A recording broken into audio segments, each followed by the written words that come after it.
Vicki, I want to thank you so much for joining me on today's episode. I am really excited about having this conversation with you. Oh, thank you so much. You're so welcome. Thank you so much for inviting me. Absolutely. So, before we get into the nitty gritty of everything, why don't you take us back to when you first decided that you wanted to start your own business? How did we get here? Okay, we're going quite a way back, I'm afraid. So it's quite a long story. So you have to tell me if you need me to No problem. speed it up a little bit.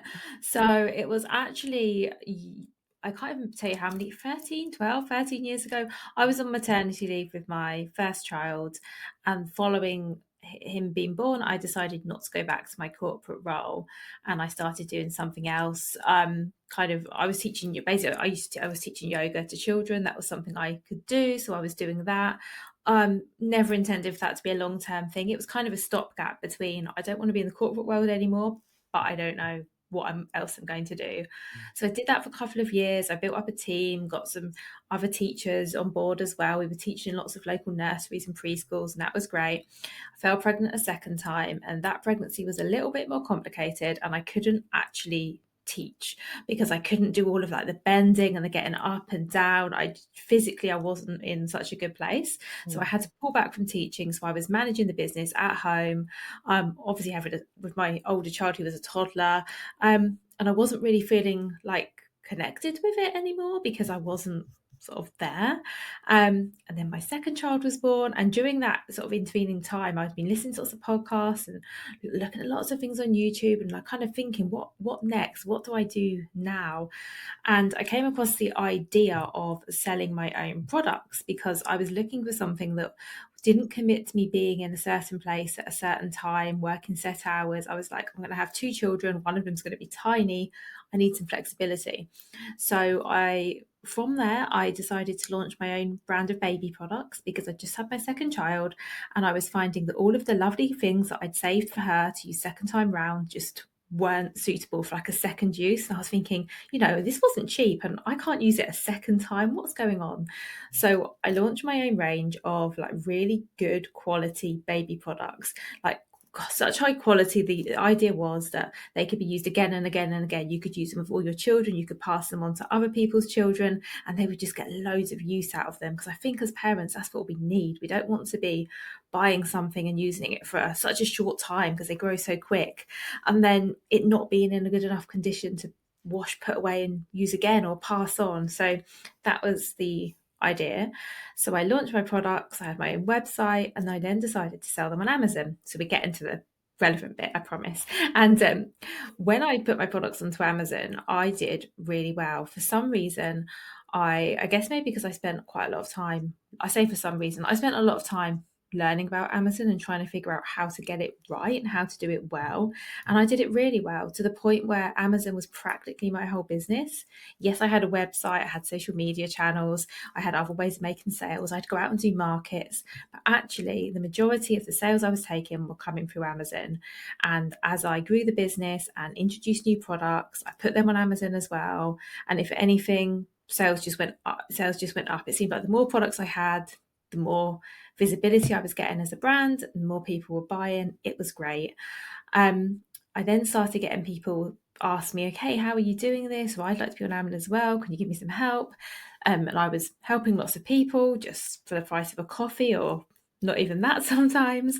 And then the pandemic hit, and it was actually, I think it was probably just before then, but I basically got to the point where I was like, I probably should be charging for this. I'm giving away lots of advice and time. And I'm not getting anything back. And while I'm a person who likes to give and I'm so happy to share and help people, it really wasn't starting to make sense anymore. And my husband had been saying for ages, you really should be charging, for this. But I'd never considered myself to be like an expert. I was just like, I'm someone who just happens to be doing this well. Um, but then I think it was just before the pandemic hit here in the UK, I decided, okay, I'm going to offer my services, but I'm going to charge a bit of money for them. And that was really the beginning because everyone suddenly wanted to get online. So over here, all the physical shops were closed. Lots of people who'd relied on selling in stores or perhaps markets or however they were doing it before suddenly needed to get online, and Amazon was thriving and everyone wanted to get there. So the timing really worked out well for me. Oh, I love that. I love that. So you built your own product brand. What were those early days like when you were working in that seller back end within Amazon? Because I've heard that it's confusing and it's a nightmare. It was confusing and it was a nightmare. And I try and remind myself of this all of the time because I'll be honest with you, Jessica, it hasn't changed. So, what are we now, like 10 years on? It hasn't got much better. It's still confusing and it's still a nightmare. And I'm I'm always reminded of that because when I work with new brands, when they log in for the first time, they're always like, what? Like it looks like this? Because when you look at the front end of Amazon, it's really slick and it's so easy to navigate and it Right. looks great. And the back end just isn't like that. And that is something that people tell me time and time again they are really surprised by because they think it'll be like most platforms. Like if you wanted to set up a Shopify store today, you could. It's so user friendly. You could work your way through and have something up that same day if you wanted to. But Amazon just isn't like that. I don't know why. I don't know if they've got plans to make it more user friendly, but it's really challenging. And that's before we get into all of the other things that make it a hard place to sell. Oh my gosh. I would love to know that myself. I've been an Amazon reseller. So this was years ago, but I resold books, old books that I had, and that was very lucrative, but that back end system was horrid. And I've also been an Amazon associate. So I've sold products on Amazon, and that interestingly enough has gotten better. When they came out with the toolbar at the top that you could then just go on Amazon and say, add this to, you know, let me grab the link to this with my, Amazon Associates code on the end. But before, I want to say maybe 3 or 4 years ago, it was just, I don't understand why they make things so difficult, but they don't make it difficult to buy. Yeah.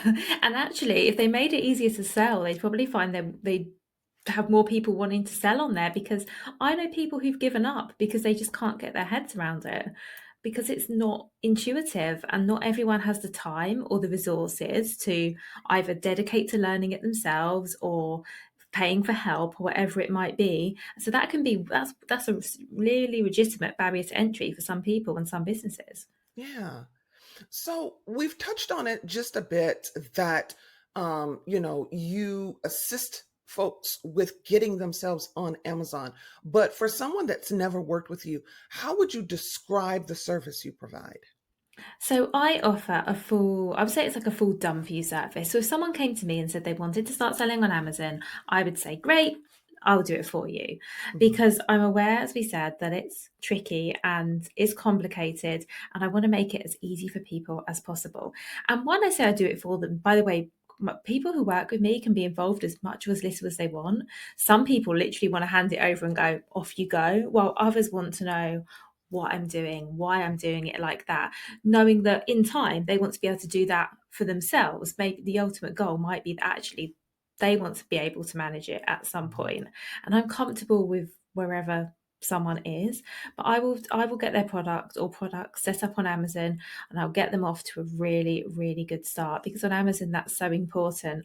If if you rush through and you're just like, I'm going to throw something up and then I'll fix it later, you you may as well not bother. You may as well wait until later and do it well because to go back and kind of redo everything, it takes more time and more effort. And I think getting it right initially is key. I second that 100%. When I work with clients, the biggest thing I tell them is I like working with clients that are just getting started so we can set the foundation properly because going back afterwards, it's more effort, it's more stress, it's more drama, it's more everything. It So, is. And I do that as well, by the way. I do work with brands who are already on Amazon and they want to improve something. So I offer audits, so I can audit someone's entire account and I can give a whole big list. And it usually is a big list. Even if things look great, there's always things. There's things they can do to improve. And I will also work with a brand who just knows, okay, we need to fix our listings or we need to fix our advertising. They've kind of identified themselves what the issue is and they just need some support in getting in improving what they've got, because I don't want anyone who's on Amazon now and knows that maybe their listings aren't as good as they are to be disheartened, because you don't know what you don't know. So don't feel bad if you're like, oh, I set my listings up and I did exactly what Vicki said not to do and I just threw them up there and hope for the best. That's fine. You didn't know. But now you do know. It's never too late to refine what you've got there. So for the clients that you work with that are already set up, what are some of the things that you see that they've done that weren't optimal for their setup? Okay, so there's a number of things. Hopefully I'll hit them all, but I'll try and get as many as I can think of. So text is a big one. So as you probably know, when you go into an Amazon product listing, you have a title, you have some bullet points, you have a bit of descriptive text. The amount of listings I see where the bullet points are just a list of features. There's nothing about the benefits. There's nothing that tells you, okay, what this product actually is, what's it for, who's it for, why should I buy this?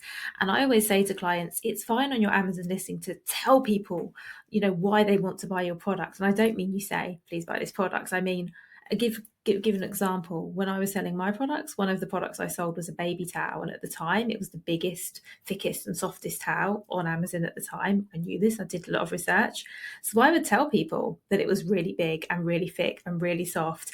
And I wasn't shy in telling people that my products lasted for a really long time and didn't have chemicals in them, because that was bad for baby skin, and I didn't use any dyes. And I really just told them all of the reasons why they would choose mine over someone else's.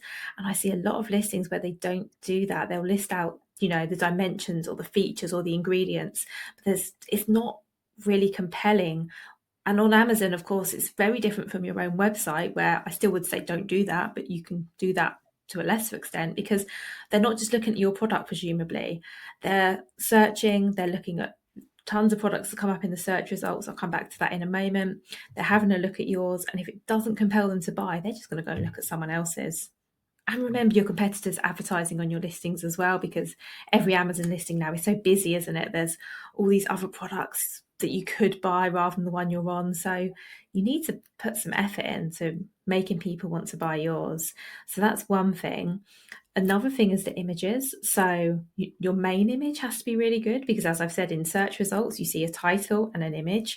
So if your main image isn't great quality or doesn't show your product from the best angle, people might not even click through and look at your product. And then I sometimes see people have their images are literally just their product from different angles, which by the way is good, have that, but also maybe have some lifestyle images showing how your product might fit into someone's life, how it might actually be used. So if you've got tableware, show it on a beautifully laid table in a kitchen or something. Or if you've got an outdoor product, have photos of it in someone's garden or in the park or wherever it's intended to be used. And use infographics. So pull out some of the key information about your products and put that into images, because something we're finding on Amazon now is a key way people shop is on mobile. And something that a lot of people will do is they'll open up their Amazon app or whatever, and they'll go to a product and they'll swipe through images before they do anything else. So while yes, you absolutely need to have this beautifully written descriptive text and great bullet points, know that not everyone will read them. So the key things, the things you really need your customers to know about, should be in your images, because it just makes it so much simple. And then what else? Not being optimized, keeping on the subject of text, not being optimized for search is another big thing, because Amazon's essentially a search engine. So if you haven't got the words and phrases that customers are looking for, they're not going to find your product. And to give you an example of this, I was working for a brand this week, and they sell period pants. And in the UK, period pants is a term we would use for us, like pants meaning underwear. But they use the term period knickers in all of their text. But when I did the research, nobody here, and we're talking about the UK market, nobody's searching for that. Nobody's searching period knickers. People are searching period pants. So they were missing out on a huge amount of traffic and visibility just by not having that key phrase in their product. And when I spoke to them, they were saying, but that's not wording we use. And I was trying to say, that might not be wording we use, but that's the wording your customers use.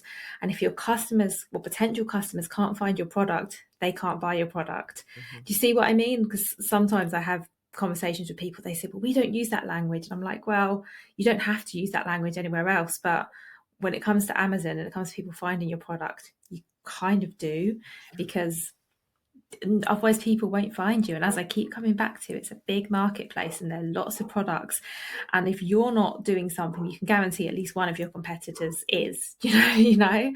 and and people are there to buy. That's the other thing. That's what makes Amazon great, is a marketplace. People are there to buy. They're there with intent. It's not like Google where you might just be looking for information. They're looking to shop.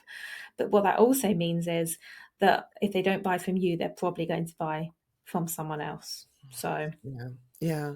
Yeah. It's funny you mentioned about the images.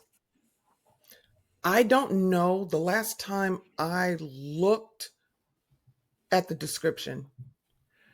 I focus mainly on what does the title say, and I flip through those images and I look to see if they have a video. Those are, and whether it's closed, and if it's closed, then I will look for the size chart just to, make sure, because things on Amazon, depending on where they're coming from, are going to be maybe true to size, may not. And then I also focus really heavily on the reviews.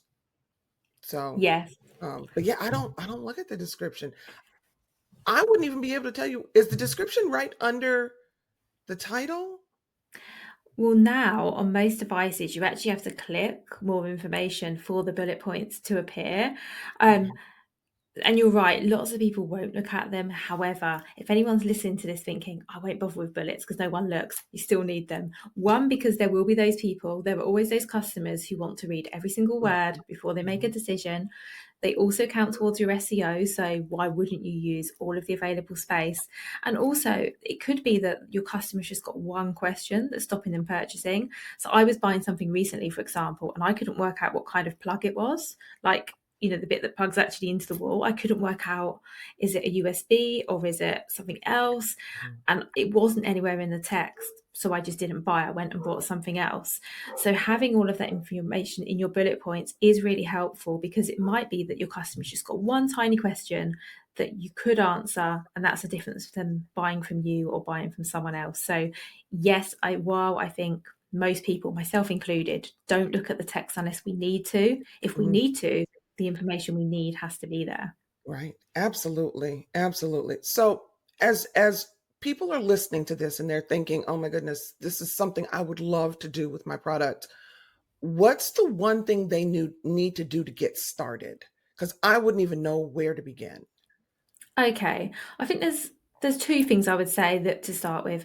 The first thing is, one's a practical one. Actually, they're both practical. The first thing is, I would say, before you sell your product on Amazon, check that you can sell your product. And what I mean by that is, I don't mean that you can sell it on Amazon, because you can sell most things on Amazon. Although we do obviously check that whatever you want to sell can be sold on Amazon. But what I mean is, you've got a much better chance of succeeding on Amazon with a product that you've sold somewhere else, because Amazon is hard, as I've spoken about so far, and as I'm going to be, you're going to get the message through this whole conversation. Amazon is not an easy place to get started. It takes time, it takes effort, and it potentially takes money. Probably all three, because either you're going to do it yourself, which is going to take a lot of time and effort, or you're going to pay someone else, or you might just pay for certain aspects, like you might need help getting a product description written, or you might need some photography. But there's going to be some sort of cost involved, whether that's time, money, or both. Before you go to all of that effort, I would want to know that I had a product that was likely to succeed on Amazon, because it's a huge risk if not. If you haven't sold a single unit of your product, I think it's a really big risk to go to somewhere like Amazon and sell it. And I'm not saying that means that you necessarily need to sort of set up a website or anything like that. Maybe you do, depending what your goal is. Maybe you do, maybe you don't. Maybe you just, depending what you're trying to sell, like say you're a reseller of something, maybe you'll just try eBay. Just Mm, make sure that there's a market for it. mhm, And the other way you can do that, if you're reselling rather than selling your own products, is look on Amazon. There's plenty of software out there you can use. You can usually get free trials of different things, and check, are these products selling already? And if they are selling already, what's the competition like? Because I think you don't want to go into this blind. I think you really need to know that you're in with a shot mhm, before you commit, because it also might be that for you and for what you're selling, Amazon isn't the best place. But wouldn't you rather know that before you've committed and before you've spent 3 months of your life working really hard to get it going? Wouldn't it just be good to know now, actually, do you know what, this is not the best fit, I'm going to sell on Etsy? Yeah. Yeah, absolutely.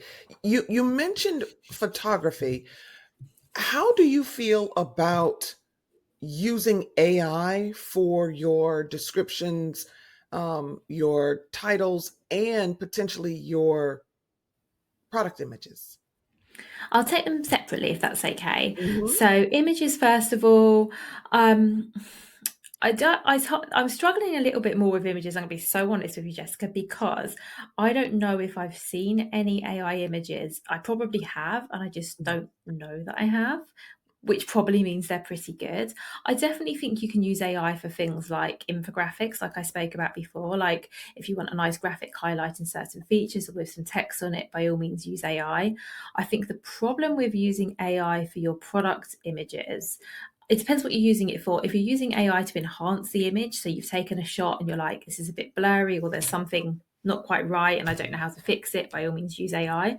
But I Hmm. think the images does have to represent your product really well. So if what arrives in the post when a customer places an order doesn't match what they're seeing on the site, I think that's an issue, because customers quite rightly are not going to trust you, because they're going to say, well, hang on, this is a different color, or this is, not quite what I expected. Hmm. So I would say, by all means, use it as a tool, but with caution. And actually, I'm going to say the same for the text.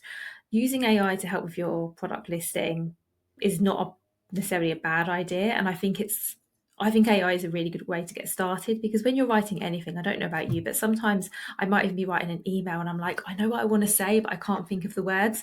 AI is great to get you started. However, AI is never going to know your product like you do. It's not going to know your audience like you do. It's not going to know what's important to your customers. And it will think it knows all of this. But I think there's something to be said for a human touch. So I would say, by all means, use AI to give you a starting point. You could also use it. I was talking about keywords earlier and making sure that your listing's optimized for search. If you know what the keywords are for your listing and you've written some listing text, why not use AI to make sure that you've utilized all of them within your text? Because that's the kind of thing that can be hard to miss when you're easy to miss, sorry, when you're doing it yourself. So Hmm. by all means use it like that. I'm not saying I'm totally against it, but I just think some human intervention is also needed. Yeah, I agree with you. I asked that question because I remember, I think it was about a year ago, last summer maybe, there was a big to do about these coffee mugs, and they were absolutely stunning coffee mugs, and they had all these beautiful colors. And to a professional eye, it was AI, but to just regular people, they were just beautiful mugs. And when they were getting the mugs in the mail, it was not the exact same at all, like completely different mugs. So people started posting on TikTok and Instagram. It was a whole thing. So I just wondered if Amazon does Amazon feel any kind of way, or like, for example, on YouTube, th- they'll ask you, was this an AI generated video? And there's like a little checkbox. Is Amazon asking any questions about AI in when you set up a new posting? They're not at the moment, no, which is interesting. And in fact, they will offer their own AI tools. So they have their own AI tools now that will help you with writing your listing, with deciding what category it goes in. When it comes to the images, they're not. However, interestingly, if you have an issue with your product on Amazon, something they will often ask you to do is send them a real life photograph of your product, and they want to see it on a desk or in your hand to know that it's real. So that's one kind of check that they are doing. However, that's only really if there's some sort of issue. So if there was something on your listing that wasn't quite right and you wanted to fix it, that's something they might ask you to provide. Mhm. It wouldn't, to be honest, in my mind, it wouldn't be a bad thing for them to just ask for that as standard, because I think there will be people. I mean, I've heard there was a case of I heard here recently about people selling things that didn't even exist. This wasn't on Amazon, this was on another selling site here in the UK, where people were selling products that weren't even theirs, because they were pulling images and then doing some sort of AI to make it look like they'd taken the picture. So they were taking money for items that they didn't actually have to sell. So, and I'm not saying that happens a lot, and I'm not saying that happens on Amazon. And actually, at Amazon, it would be, for all the hoops you have to jump through to get on there, it would be quite difficult to do that. But I do think there probably could be a bit more vigilance. And actually, coming on to photos, I think something that can happen as well, you mentioned the mugs and how they look completely different, led me to think about the fact that sometimes on Amazon, more images are needed for that reason, real images of your products. I had a client, for example, who was selling books, and these books are really small. They're like meant to fit in your like pocket, like a pocket of a suit. And they were getting so many returns because people just didn't realize that the books were that small. And we got around that by adding a photograph that showed the book in someone's breast pocket so that customers could actually see. And that worked really, really well. So just to say, I think using real images is really helpful for that as well, because it gives your product more context, because people are not shy about returning things and people are not shy about leaving you bad reviews. So No, that's that is so true. When I tell you, every time I go to Whole Foods, there's the line is out the door for Amazon returns. So I'm like, okay, well, they're taking it back, folks. And so I'm not saying that anyone using AI is trying to deliberately mislead people. I'm Right. not saying that at all. I don't think anyone is. And as I say, I think it's a great tool for editing Mhm. or to help you. But I think that just make sure in general with your images, you're not accidentally Mhm. misleading people because there's something they're not quite sure about. Right, right, absolutely. And in general, I feel like AI is starting to get a bad rap, and it's not a bad system to use. You just have to use it responsibly, Yeah, I think so. I mean, there's as all with this anything else. backlash. Yeah, I don't know Mhm. if you see all the backlash on like LinkedIn where people saying, I can see that all these posts are generated by AI because there are tells, apparently. That's probably going to happen with product listings as well, let's Yeah. be honest, where people are going to say, I can tell this was written by AI. And Mhm. I'm not sure in my mind that it is such a big deal if something's written by AI. Right. However, I think you're really missing out if you don't put your own personal touch on it, because if everything sounds like it's written from AI, how are you going to stand out? Exactly. And that takes me to my next question. I love Amazon. In fact, I have loved Amazon so much, I had to put myself on an Amazon break. I put myself in the corner because I was noticing that, I knew my Amazon guy. I'm like, "Hey, John, how you doing?" And it became a problem. And now I recently had a new person move across the hall in my apartment complex, and I swear to you, she gets Amazon packages twice a day, twice a day, and most of it, I will say most of it looks like it's for her cat, but because she loves her cat. But Amazon is super popular. And so lots of people are putting their products on Amazon. And when I shop on Amazon, I notice that, if I type in that I want, you know, I don't know, a certain kind of lighting or something, there's going to be multiple listings for similar products. So when someone is wanting to put their product on Amazon, how is there a special technique that they can use to stand out from the crowd? Yeah, that's a really good question, because absolutely you do need to stand out. As you say, there's just tons of competition, whatever you sell. So, yes, I think the main way to stand out of the crowd is to do it really well, because while there are loads of listings on Amazon, they are not all equal. Not every product listing is going to be very good.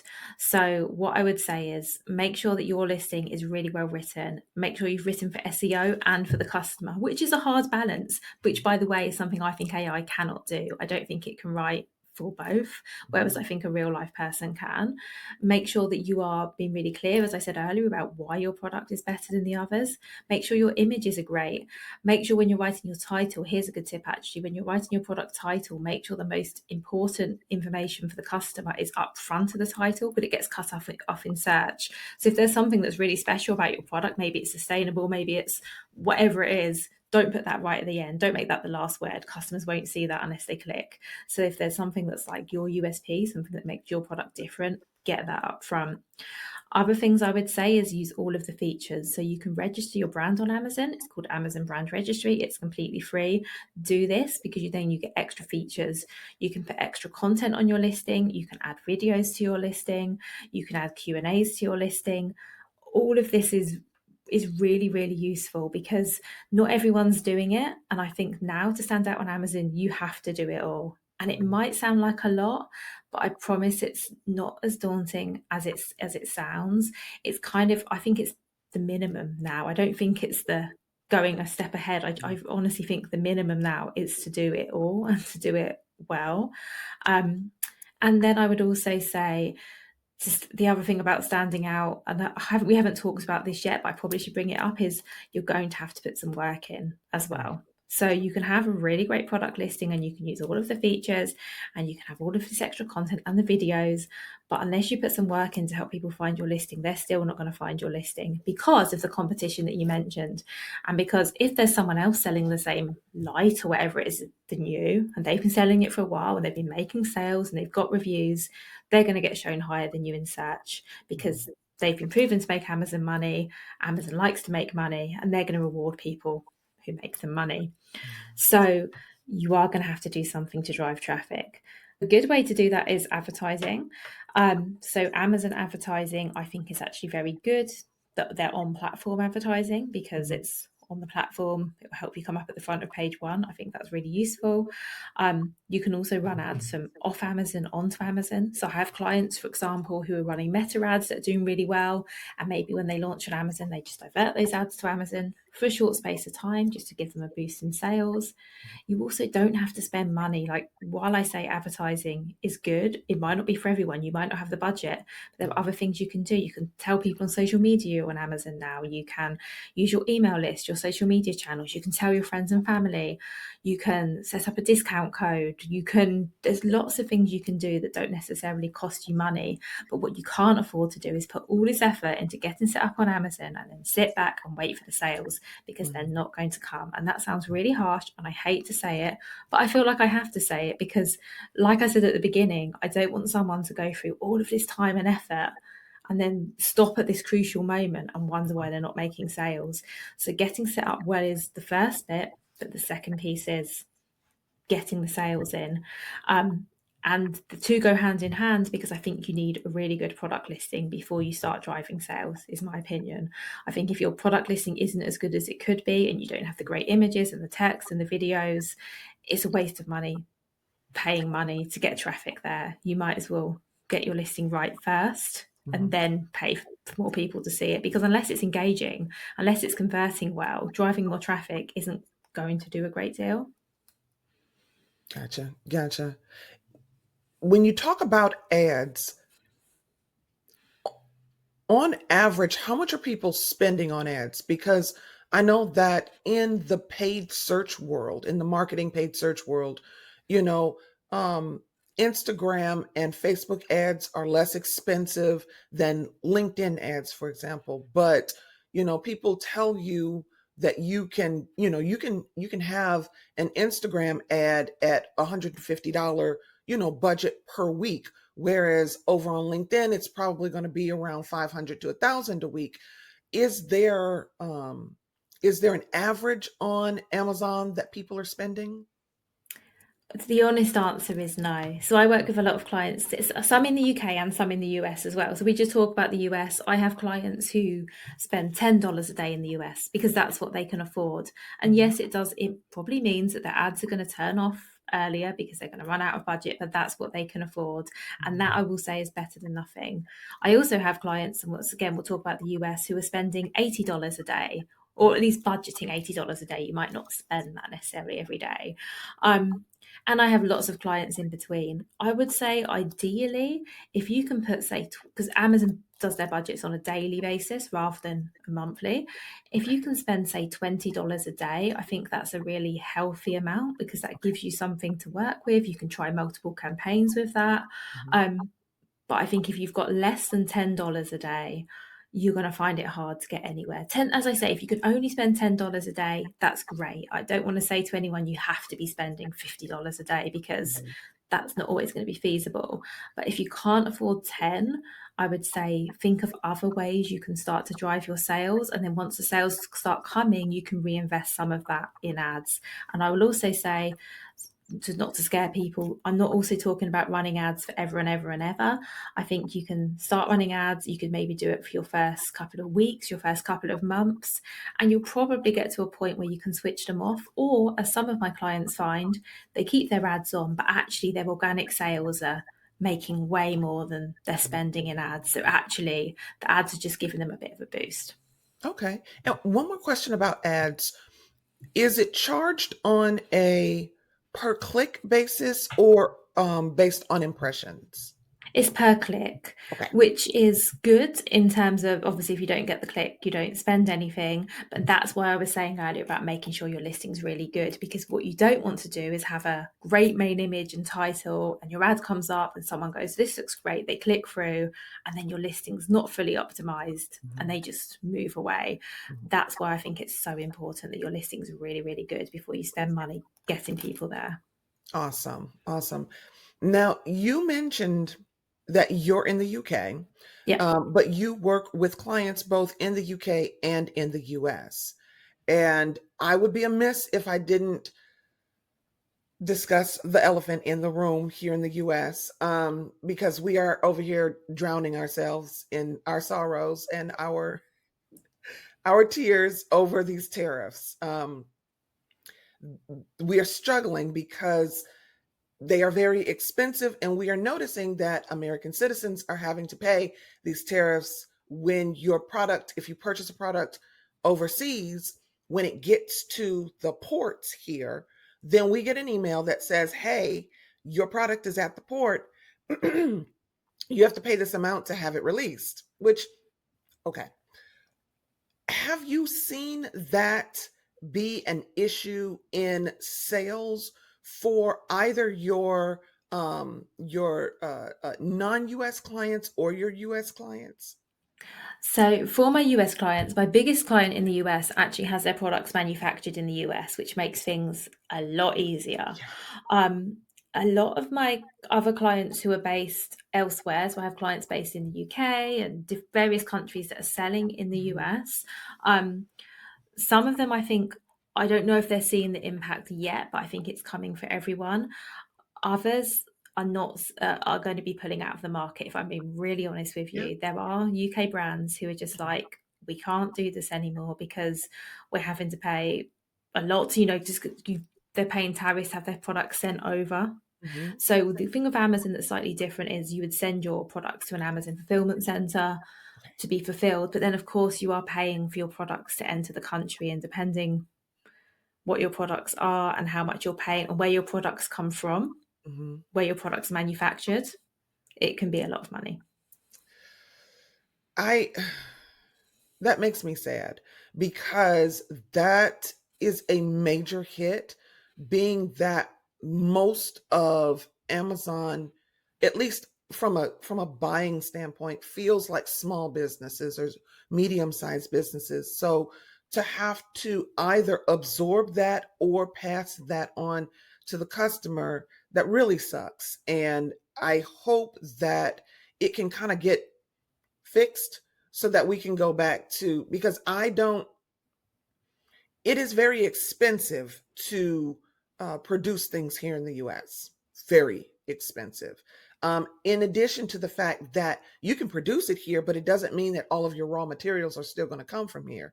So it, and we can't build everything. We can't manufacture. We can't, um, plant everything. So it's a sticky situation all the way around. So I'm hoping that we can get it together. I hope so. It's really hard for small businesses, I think. And I mean for businesses based here in the UK as well, because a lot of businesses here tell me that they're going to stop selling internationally or have already stopped selling internationally altogether, because since the UK left the EU, that's made it really hard to sell into Europe. Now with the tariffs in the US, apparently I work with brands who don't sell on Amazon, but I've quite a big network. And I was speaking to Mhm. someone the other day who sells on Etsy, who says that when she sells to Etsy to someone in the US, she then has to email that customer and say, I'm going to have to charge you, this extra customs fee, because Etsy don't take it. But if she doesn't ask the customer for it, she then has to take a hit, which obviously isn't feasible. Right. And some customers will obviously say, yes, of course, I'll pay that. But then there'll be others who go, do you know, no, I don't want it that much, which I understand because, cost of living is a real thing and Mhm. we can't all afford to extra fees on top of what we're paying already for products and shipping. So I think it's really hard for small businesses everywhere at the moment because everyone's going to feel the impact because it seems so hard to, Mhm. it just feels so much harder than it should Yeah, be. exactly. Exactly. As people are looking into Amazon, it's not easy to set up this Amazon store, and it's not a quick, afternoon process. What type of mindset shifts do folks need to get into if they are considering putting their products on Amazon? I think the first thing to go in with is knowing that it will be hard and knowing that you can do it as well. Knowing it'll be hard, but knowing that it is also possible. Mhm. So both things can be true at once. So Amazon, as we said, is great. Lots of people buy there. There's all these opportunities. You can sell well, I say you can sell globally. That's getting harder, but we'll park that. But you can sell your products. There are lots of customers. It's a great marketplace. And it's really hard to get going. So I think you have to go into it with the mindset, yes, it'll be hard. Yes, I'm going to get frustrated. Yes, it's going to take me time. Yes, it's going to take me money. However, in the future, and I can't say how long this will be, it might be 6 months. Some people do really well really early. It might be a year before you really start going, oh, actually, this is really working for me. But Mhm. it can and does work. And I see so many brands where Amazon is a big part of their business and it's getting them new customers and they're really profitable. But it doesn't happen overnight. So does that make sense? I think is Yeah. that mindset of both of these things can exist at once. Yes, absolutely. And it's the same thing that I tell my clients all the time. You know, this is hard. You you're going to laugh about it, you're going to cry about it, you're going to scream about it. You're going to doubt yourself. You'll then not doubt yourself. You'll be ready to go and you won't want to do it and you're going to have every range of emotion. So you got to be prepared for that. Yes, absolutely. And know as well that it's possible. And because so many I can't imagine tell you how many people say to me, I'm gonna quit. It's too hard. I don't want to do this or it's not worth the effort. And I have conversations with people, I have to say, keep going. You've done so much, you've put in so much effort. Now is not the time to Mhm. stop. But it can make you feel that way. It's honestly, it's one of these platforms, and maybe there are other marketplaces or systems that are similar, but I've seen Amazon almost break people where they're like, this is hard, this is too hard. Mhm. And I should be clarify actually and say this is generally when things aren't going as planned because Right. sometimes things don't work out Mhm. in terms of, maybe you have an issue with something. I don't know whether you've come across this, Jessica, or heard this, but Amazon can be quite tricky in terms of the support you get as a seller. And actually, I think I'd be remiss not to mention that if you need support from their customer services as a seller, the level of support that you get isn't quite what you would expect of an organization this large and established, and people can find that quite challenging, let's say. Small businesses in general don't need added issues. Like it's already hard.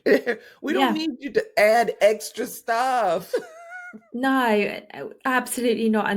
But honestly, this is one of the biggest things that I do for people in terms of impact, not in terms of what I work, but in terms of impact is Mhm. I will often say to my clients, let me do it. Let Mhm. me deal with these emails. Let me get on the phone to customer service because I've been doing this for a long time and I've got a really thick skin. And I Mhm. also know what's right and what's not because they'll try and fob you off. They'll try and pass you around. And Mhm. I've done this a long time and I know what it is. So yes, I think that's probably one of the most helpful things I can do for someone is say, let me do it. And that's the Because, key of working with an expert. Don't yes, struggle. You don't have to struggle. If there's help out there, go get the help. absolutely. Because it's hard. It's hard to do it on your own. That goes for any part of running your business. It's Mhm. hard on your own. Yeah, absolutely. So, last question, okay? You've worked with tons of businesses all over the world to get them on Amazon. What is the quirkiest product you've seen, or the most interesting product you've seen be sold and be successful? Oh, that's a really hard one. Hmm. This is the one question where I should have had a pre-prepared answer No because I'm problem. yeah, I'm like, I know my stuff, but let's see what I can think about for this. Oh, I tell you what, I saw someone sell. It was really cool. It was like I'm not gonna do this product any justice, but it's like a putty and you warm it in, it's like a solid stick and you put it in hot water and it heats up and it melts, and then you can then use it to stick things together. It, Oh, the product is called Fix Its, and it was in the US as well. So okay. maybe you guys can still find it on Amazon, and maybe they're going to explain it so much better than me. But it was a Yeah. really unique product. It was on Dragon's Den in the UK. I think in the US you don't have Dragon's Den, you have something really similar. Dragon's Den's a show where you like pitch your product, and then the dragons will invest in it and like help you with Oh, your like Shark business. Tank. We have Shark That's Tank. it, Yeah. Shark Tank. I was trying to think what it was called, but I couldn't remember. So yeah, Mhm. like Shark Tank. So they were on the equivalent of Shark Tank in the UK, and it's a really unique product, and that did really, really well. Although what I will say is, talking about quirky products, if you have a product that's quirky and unique, everything that I said earlier about explaining your product and selling your product and telling people why they want to buy your product does become harder, because Mhm. one, people aren't searching for your product because they don't know it exists. And two, even if they find your product, if they've never seen it before, they don't know what it is. So you've got an even harder job on your hands Ugh. communicating your product. However, I'm not saying this is a warning, because I've just told you about a product that does really, really well. So it is possible. Mhm. But I just thought I have to tell people that's Mhm. something extra could consider, because if you're selling a lamp, everyone knows what a lamp is. If you're selling a unique product, people might never have heard of it, they might not know what to do with it. So it's Mhm. even more important that you sell it really, really well. Yeah, absolutely. Absolutely. Vicki, this has been so informative. I am so grateful to you for jumping on a call with me and letting us all know about this. I didn't even know there was somebody that could out there that could help you create your Amazon store. So I am so grateful to you. How can people get in contact with you when they are ready to open their Amazon store?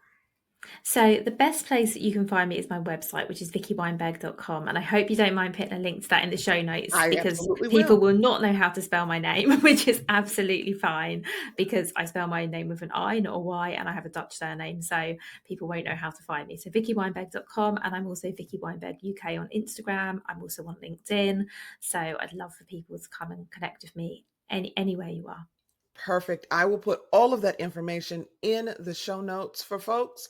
And again, Vicki, I thank you so much. This was so good. I would love to have you back another time to delve in a little bit deeper on some of the strategies for getting folks on Amazon. Absolutely. I'd love to do that. Thank you so much. Awesome. Thank you. You're so welcome.